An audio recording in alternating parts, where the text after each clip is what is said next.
এই হামাসের কারণে ফিলিস্তিনের জনগণ বিপদে পড়েছে। হামাস হলো ইখওয়ানি, ফাতারা কোথায় গেল? একটু বলি, 1 মিনিট। ফাতা কোথায় গেল? 2007 সালে হামাস এবং ফাতা এরা দ্বন্দ্ব করে হামাস গাজাকে দখল করে এবং ফাতাকে তাড়িয়ে দেয়। আপনাদের কাছে আমার প্রশ্ন, এই গাজাতে এত মুসলমানকে হত্যা করছে, মাহমুদ আব্বাসের ফিলিস্তিনের জনগণ নাই? নাই?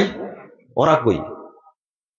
আপনি তো বাংলাদেশ থেকে চিল্লাচ্ছেন, আপনি তো পাকিস্তান থেকে চিল্লাচ্ছেন, সৌদি আরব থেকে চিল্লাচ্ছেন, কিন্তু ওই ফিলিস্তিনে যারা আছে তারা কই?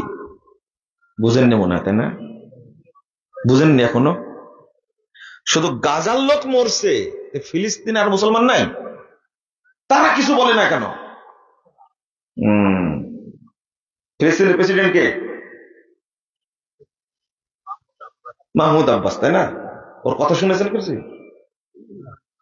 ওই যে ফাতাকে এরা তাড়িয়ে দিয়েছে। হামাস হলো ইখওয়ানি, এরা হলো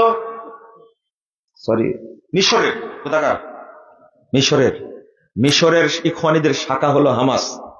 1984 সালের ডিসেম্বরে তৈরি করেছে। ফাতা হলো 1959 সালের সেই ইয়াসির আরাফাতের তৈরি করা সংগঠন। এদেরকে গাজা থেকে বিতাড়িত করেছে, এরা ছেড়ে দিয়েছে। ঠিক আছে, শাসন করা এখন করছে শাসন। এখন হামাস শাসন করছে। ইসরায়েলকে হামলা করলো কেন? কার পরামর্শ করলো? এখন আপনারা কাঁদছেন, ঠেলার সামলাবে কারা? কেঁদে লাভ আছে? অসুস্থ যে যার হার্টের সমস্যা, কিডনিতে সমস্যা, সুস্থ মানুষ এই সমস্যাটা বুঝতে পারবে না। অত সহজ না, ব্যথা অনুভব করা সহজ না। ফিলিস্তিনের নারী পুরুষ আহারে যেভাবে ইসরায়েল হত্যা করছে, ইন্না লিল্লাহি ওয়া ইন্না ইলাইহি রাজিউন। আল্লাহু আকবার। এইটা দেখবেন কি করে? আপনি এই দৃশ্যটা দেখবেন কি করে?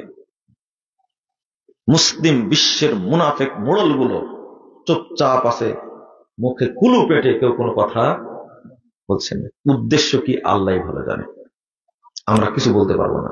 আল্লাহর কাছে শুধু চাই, আল্লাহ মুসলিমদের রক্ত যেন আর না ঝরে, তুমি নিরাপত্তা দান করো। বলেন আমিন। আল্লাহ তুমি ফিলিস্তিনকে স্বাধীন করে দাও, আমিন।